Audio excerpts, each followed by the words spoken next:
so, you know, it came time to go on the air, and when we first went on the air, we were only on from 6A to either midnight or 2A. But we were, the first 3 or 4 months, we were off in the middle of the night.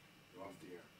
Now, a lot of people remember Cristo Redemptor by Harvey Mandel, which we used to sign on at 6A every morning when we were still limited. We weren't full-time.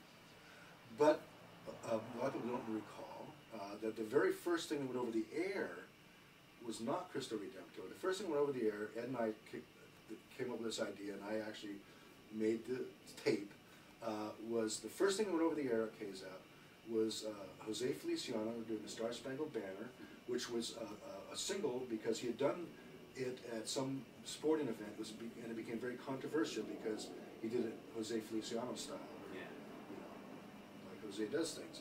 And so that was good. That was good, you know. So we started off with that, and then a segue into Revolution by the Beatles. And that little piece of tape was the first thing that ever went over the air as KZAP. Wow. And you know, I probably brought some records in for my. Ed hired me, and one of the things he had in mind is that we could use my collection. I said, you know, I don't think so. You know, I mean, the records and the radios get pretty beat up. I'm not going to just hand over my record collection. We probably did some of that. Mick, working at Tower Records, probably helped us with some records as well. Okay.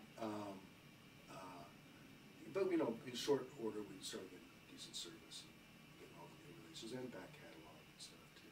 So the labels took KZAP seriously from the get-go?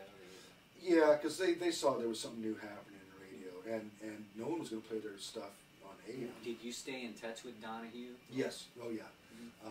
My tenure at the station was basically 68 to 71. In those 3 years, I quit 4 times and was fired 3 times. But that was KZAP in those days. Right. And I remember that our salary was $165 a month. And I remember saying that you can't even starve on that kind of money. But yeah, I stayed in touch with Donahue, and he was an advisor, mentor. And was his idea to just avoid the hits completely, or did he like to sprinkle in a hit every now and then? I believe the philosophy was that there's a new world coming, there's new music coming, there's a new society, a new attitude. I mean, the world was changing. This is 66, 67, and then 68 when we finally go on the air. So the focus or the interest was not so much hits than, you know, if a hit was good, we played it. If it sucked, we didn't play it. Okay, so it came down to just the musical merit. Yeah, and that there's a new generation here, and we need our voice, and I think that's certainly what motivated KZAP, and it's I can only guess it is, you know, what Donahue was all about. You know, Sal Valentino was a very close friend of Tom Donahue's, although I don't know if Sal would know too many of the specifics about the radio operation, but you know, Donahue was quite an impressive guy at many levels. But I think that was the philosophy, is we wanted a voice speaking to our generation, and in Sacramento we wanted us speaking to our generation, I'd say.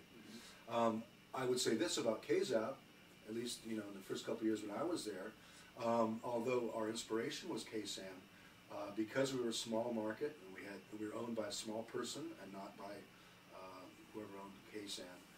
It wasn't ABC then, but it was still a big company. We had a lot more freedom than KSAM did.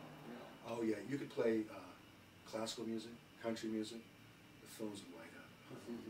But you were free to play whatever you wanted to. I mean, I remember playing Paderewski, you know, Count Basie, Merle Haggard, Buck Owens. Of course, you know, in Sacramento, the Sound Factory was happening at those times. You know, Sound Factory, 68. By 69, it was a change of ownership at the Sound Factory, and I became the assistant manager. Okay. In 69 for the 69 season. But we did great shows, lots of great shows, and then we went broke with the English Invasion series. We booked 8 shows by English Invasion acts and got halfway through the series and had to close down. But it was 10 years after Fleetwood Mac, Savoy Brown, Procol Harum didn't get there. We went broke before that. You know, so why did it go broke? What was there was no draw? No, there was no net profit. And Whitey didn't have much money to play with. How big was the Sound Factory? How many people would it hold? I would guess 500, I would guess. Oh, okay. Roughly 500. So could KZAP fill the place? Well, you know, it was all, we were all growing together at that time. There we did some small shows in the '69 season. I have some handbills. We did some small shows with local bands, you know, the Mick, Timothy Grass, other bands. Those are two bands that I was personally involved with in management. But we do like local band shows for $1.50. And at the same time, wasn't KZAP doing shows at William Land Park? Well, I did those shows. Okay. Those were my shows. Those were free concerts? Free concerts. I just came up with the idea because I was gonna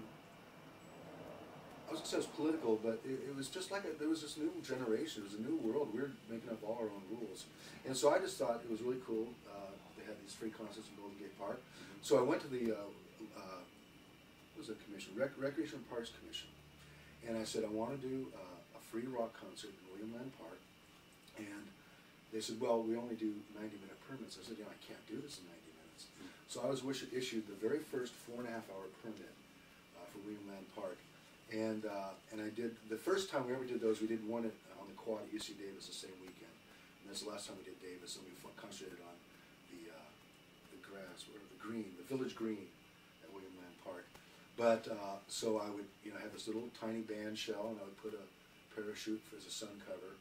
And we would bring in usually three bands per show, and I did this for weeks. I did, and not for weeks, but for months, and it spread over about a 2-year period, spring and summer, coincided with the factory and KZAP and all that.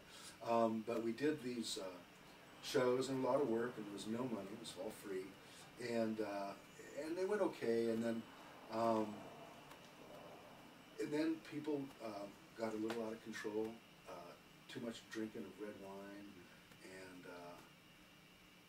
some people kind of spoiled it for everyone. And the day came when we had a police riot. I mean, it really was. They busted a few people for being underage and drinking wine. And I do have the police report. That's in the scrapbook I showed you. But all of a sudden, there's 40 officers in riot gear, and I remember I have this very vivid image of me in front of 40 riot-geared police officers with a bullhorn saying, these are quotes, I would probably use different language today, but brothers and sisters, go home, I'll go to the commission, the Recon Park Commission, I will talk and we'll work this out, but this is bad, let's just go home. And people were throwing bottles at me. Thank you. Being the messenger. Yeah, thank you. 2 years of working for free, thanks for the bottles. Yeah. But they're throwing bottles, and it was ugly. Right. So some people were stupid and irresponsible, but it was definitely police. There was a police riot in an attempt to just shut us down. So that's how that ended. We did some good shows there. We did some good, fun shows. There's a videotape that I have, a 3-minute videotape of one of our shows. It's a silent. It was done on a Super 8 camera by a local guy. And I just came across this about a year ago. So it was all local. Oh, it was all local. Okay. Yeah, because it was free. So it was just local bands. Not just, it was our bands. Right. And so I have this little video of that. It's pretty cool. Cool. Yeah. You talk about how felt like a new world coming on. Everybody knows that San Francisco was kind of the epicenter of the whole summer of love and everything. The peace and love movement. Did Sacramento reflect any of that?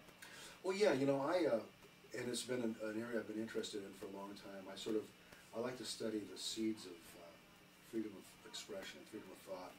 I'm fascinated by, Paris in the 40s and New York and Ginsberg and Burroughs in the 50s. So I'm kind of been interested in that. But there was just a palatable, if that's what I'm looking for, but a genuine sense that we're creating a new world